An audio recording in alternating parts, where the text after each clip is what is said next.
Okay, so we are going to talk today about the combined gas law. And it's called the combined gas law because it is a combination of several other gas laws all put together into one. And we are going to have to learn those other gas laws, but I like to start with this one because this is kind of the end point. This is where we ended up, okay? So the combined gas law can be used to determine an unknown variable of a gas, either before or after a change, okay? The equation is P1V1 over N1T1 equals P2V2 over N2T2. 1 is before the change, 2 is after the change. Okay, so a change could be a change in pressure or a change in volume, a change in temperature, a change in the number of moles, or a combination of those things. You can have multiple changes that have happened. Our pressure and our volume are going to change. Okay, that's possible. P is your pressure. This can be in any units as long as they match. So your P1 and your P2 have to be the same units for pressure, but it does not matter which units they are because they are going to cancel out. Your volume also can be in any units as long as they match. So your V1 can be in liters as long as your V2 is also in liters, but they can be in milliliters, but the key is that they have to match. N is the number of moles. This must be in moles, okay? So your N value must be in moles. And this is important because oftentimes they will give you the mass because remember, we don't have a device in our lab that measures moles. We can only measure mass. So oftentimes we will give you the value in grams. You'll have to do a gram to mole conversion before you can put it into the combined gas law. And then temperature, remember that temperature values must always be in Kelvin. Always, always, eternally, for all of gases, temperature must be in Kelvin. We use the Kelvin scale for temperature because it has no negative values, okay? The 0 for Kelvin is the moment in which we have no longer got any energy whatsoever and the particles stop moving, which is a temperature we can't actually reach. So we cannot have negative values here in our gas law calculations, so temperature must be converted to Kelvin. Okay, well, what about if you don't have all the variables? Say they only give you pressure and volume variables and you don't have temperature and you don't have number of moles. That's okay. Sometimes one or more of the variables isn't going to change, so they don't give it to you. They're holding temperature constant or they're holding the number of moles constant. We have an enclosed container, so none of the gas is going to escape. That is okay. In that case, what you can do is simply remove that variable from the equation if you don't need it. And sometimes you can remove one variable, sometimes you can remove all but two, and that's fine. You can totally do that, okay? So let's talk about the relationship between pressure and volume. This is actually Boyles Law, and I will show you why as we get to the problem. So our problem states, if 1,000 milliliters of a gas at 742 milliliters of mercury is compressed to 473 milliliters, what is the new pressure of the gas? The first thing I want you guys to always do is make a list of what you have, okay? So milliliters is a measure of volume, and this is before we make a change, so this is gonna be our V1, is 1,000 milliliters. Remember that decimal is important. It's there to tell you that these zeros count as significant. 742 millimeters of mercury. Millimeters of mercury is a measurement of pressure. So this is an initial pressure value.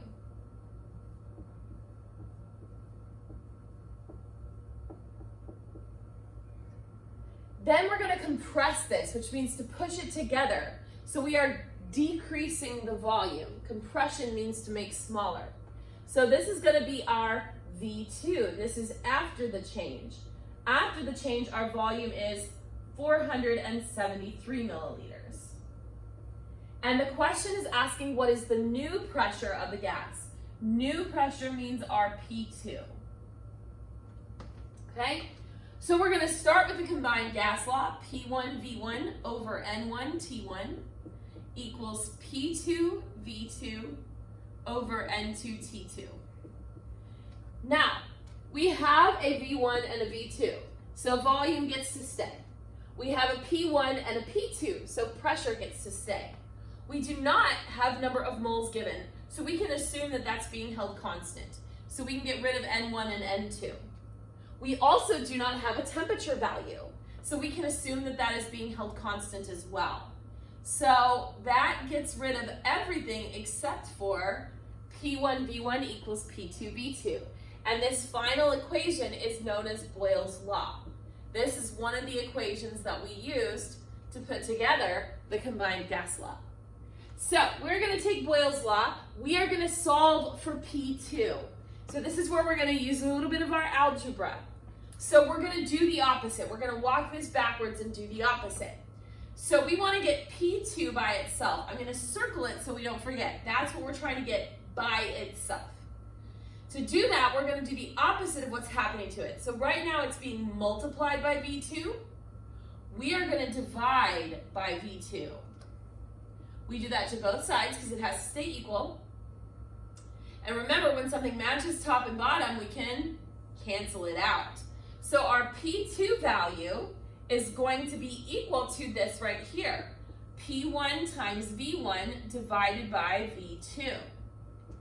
Now, you are going to put your values in because we have all of those values. But when you do that, make sure that you are putting the unit in. We want to make sure that all of our units cancel out correctly and that we get a unit that makes sense for our answer. So our P1 was 742 millimeters of mercury. Multiplying that by our V1, which was the 1,000, don't forget your decimal, milliliters. And then we're going to divide this by our V2, which was 473 milliliters. Now, before we do our calculation, because remember, we're not in math class, this is science class. These are not numbers, these are measurements. Measurements have units. So now what we're going to do is we're going to look for any units that we can cancel out. I have milliliters over milliliters. So that cancels out. They match top and bottom, so I can cancel them. There is nothing to cancel out with the millimeters of mercury. So my answer is going to be in millimeters of mercury. Stop right there and think. Is millimeters of mercury an appropriate unit for pressure? It is. Okay? So then we know we've done this right.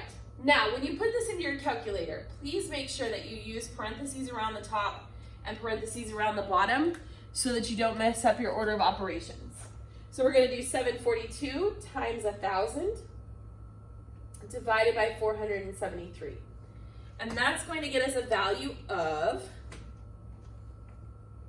1,568.71035.9. Let's talk about sig figs for just a moment. It's been a minute since we've done the sig fig rules. But remember that the sig fig rule is that your answer cannot be more precise than the least precise number that you use to get it. So we need to look at all of our digits. This one has 3 sig figs, this one has 4 sig figs, and this one has 3 sig figs.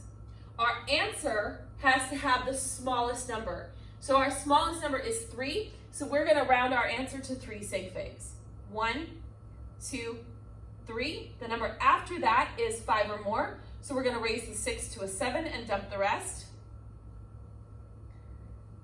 Remember though, the 6 and the 6 that became a 7 was in the tens place. The 5 was in the hundreds place. The 1 was in the thousands place. So we need to put a 0 in as a placeholder for the value. We're not going to put a decimal because we don't want that 0 to count. And then my units are going to be millimeters of mercury. Okay, so this is an example of how we can use the combined gas law. When we don't have number of moles and temperature, we can reduce that down to what is known as Boyles Law. Let's go ahead and look at another one where we're looking at what's known as Charles's law.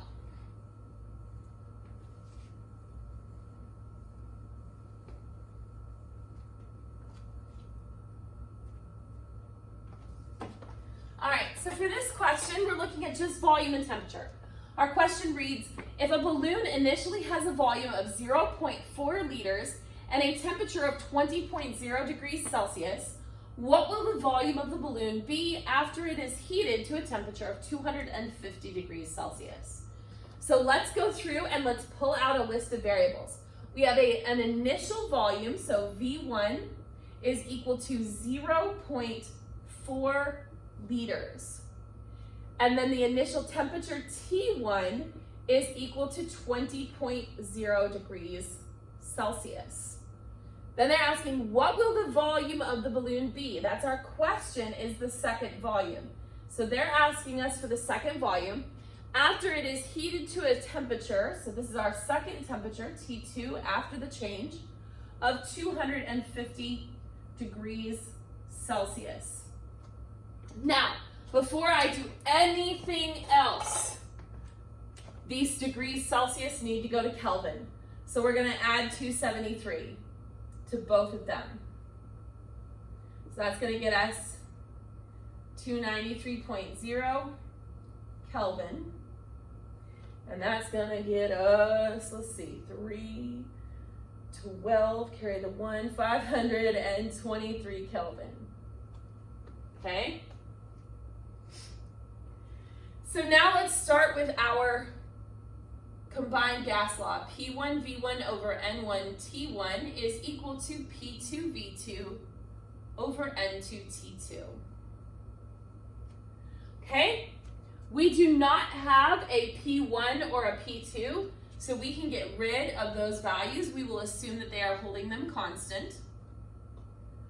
The other thing we do not have is a number of moles. So we are going to get rid of N1 and N2. So the equation we're going to end up with is V1 over T1 equals V2 over T2. Okay? V1 over T1 equals V2 over T2. This is the law known as Charles's law. So this is another law that we use to put together into the combined gas law. So now for this one, they've asked us to solve for V2, which is here. Okay? So again, we want to move everything to the other side of the equation except for the V2. To do that, I'm going to do the opposite of what it is currently doing. So right now, we're dividing V2 by T2. The opposite of dividing by T2 is to multiply by T2. I'm going to do that on both sides of the equation. So T2 over T2, that's going to cancel out, leaving me with V2 by itself, is equal to T2 V1 over T1. Be very careful here not to flip the temperatures, okay? A lot of times kids will see that this is the V1 and so they'll want to put the T1 there. That's not correct. This should be the T2. All right, so now we can go ahead and sub in our values. So for T2, we said that this was 523 Kelvin. We're going to multiply that by our V1, which was 0.4 liters.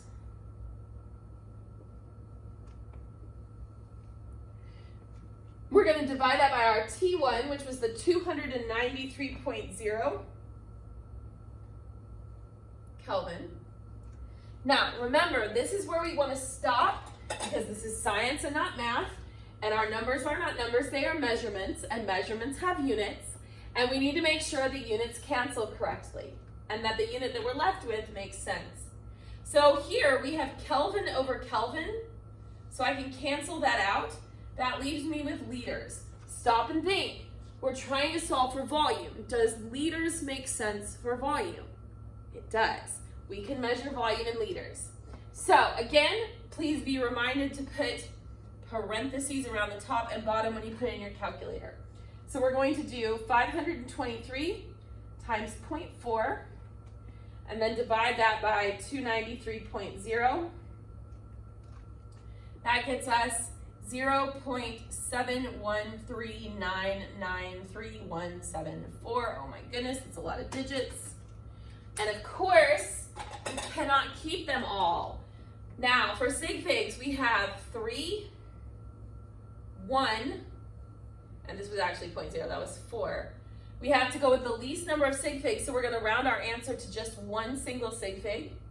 The number after that is less than 5, so we can chunk this. This is going to be 0.7, and my unit is liters.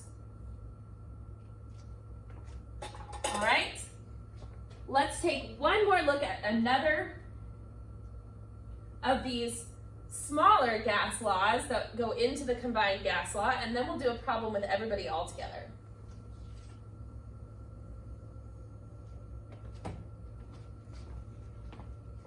This one is called Avogadro's law. It is the relationship between volume and the number of moles. So our problem reads, if 5.67 liters of N2 decreases from 3.24 moles to 1.78 moles, what is the new volume of N2? So the first thing, again, we want to make our list of variables so we can figure out what we're doing. Liters is, of course, a volume measurement. So we have a V1 of 5.67 liters. And we are going from, so N1, 3.24 moles of N2. And then we're going to, so this is our N2, 1.78 moles of N2. And they're asking us for the new volume, so that would be our V2. Okay? So here we're good. We've got both of these in moles, so that's good. So we're going to start with our combined gas law. P1V1 over N1T1 equals P2V2 over N2T2. Okay? We don't have a P1 or a P2, so we're going to ditch P1 and P2. We also do not have a temperature value anywhere here, so we're going to ditch T1 and T2. So this equation is V1 over N1 equals V2 over N2, and this is Avogadro's law. I have spelled that wrong. There we go. All right, so this is Avogadro's law. We are solving for V2. That is what they've asked us to find. So to solve for V2, I'm going to do the opposite of what we're doing. So we are dividing by N2. The opposite of dividing by N2 is to multiply by N2. So I'm going to do that on both sides.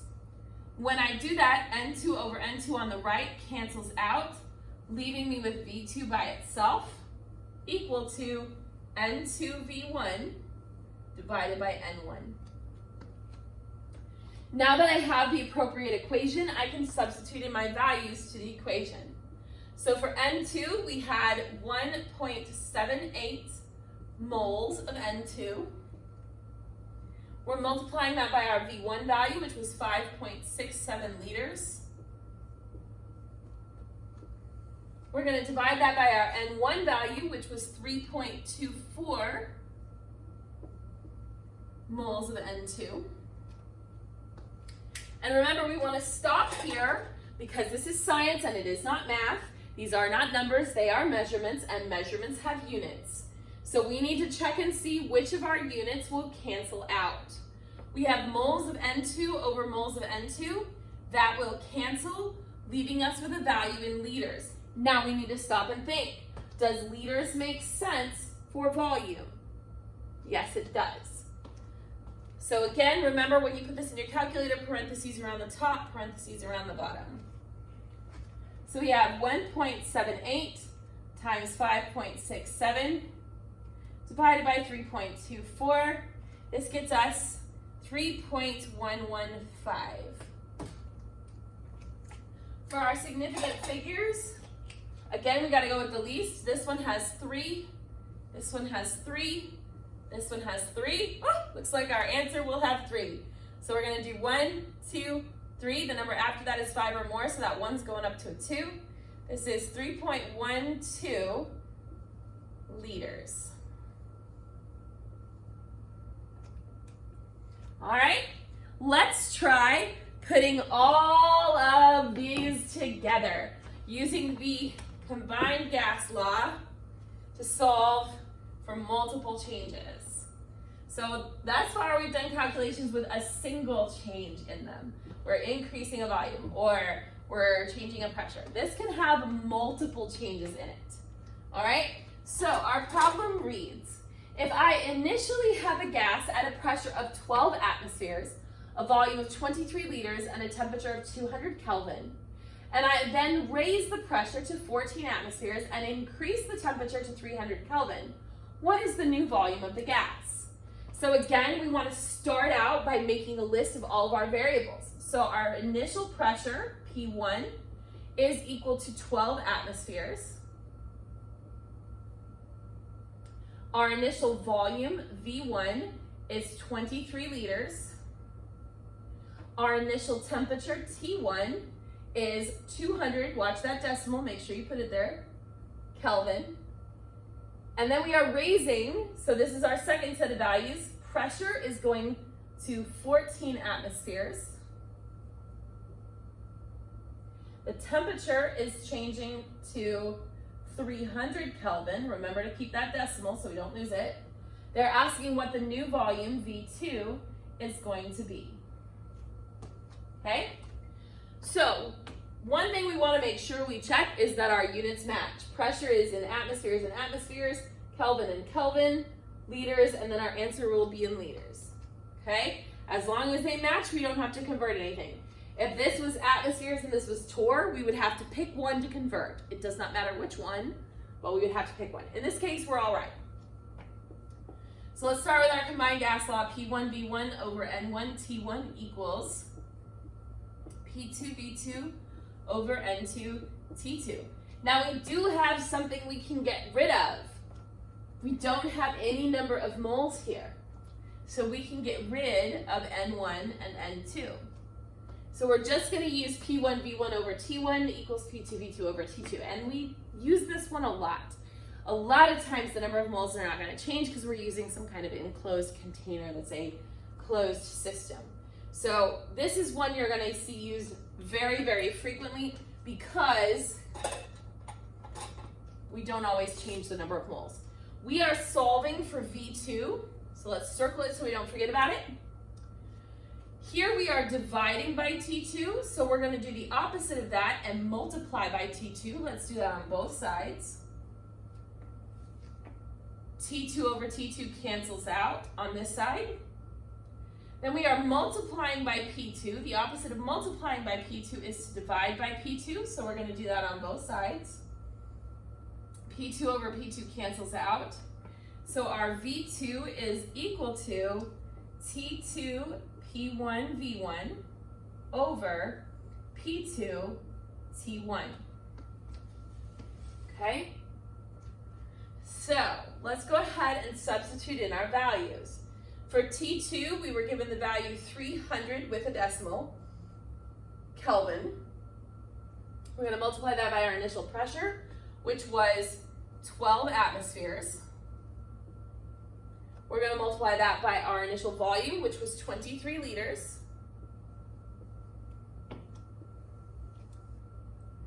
On the bottom, we have a P2 value of 14 atmospheres times a T1 value of 200, don't forget your decimal, Kelvin. And here we stop because this is science and not math. And our numbers are not numbers, they are measurements, and measurements have units. And we need to see what of our units will cancel out. We have Kelvin over Kelvin, that will cancel. We have atmospheres over atmospheres, that will cancel. The unit that leaves us with is liters. Stop and think. Does liters make sense for volume? Yes, it does. Okay? Remember when you put this in your calculator, you want to put parentheses around the top and parentheses around the bottom. So we have 300 times 12 times 23 divided by parentheses 14 times 200. Close that parentheses. Your answer should be 29.57142857. We don't need all those digits. And then, of course, the last thing is we cannot record all of those digits because we did not measure all of those digits. So let's do our sig figs. We have 3, 2, 2, 2, and 3. So the smallest number of sig figs that we have is 2. So we're going to have to round this answer to 2 sig figs. 1, 2. The number after that is 5 or more. So the 9 goes up to a 10, carry the 1. This is going to be 30 with a decimal, because we need that 0 to count. And this is liters. All right? So that is the combined gas law and Boyles Law, Charles's Law, and Avogadro's Law.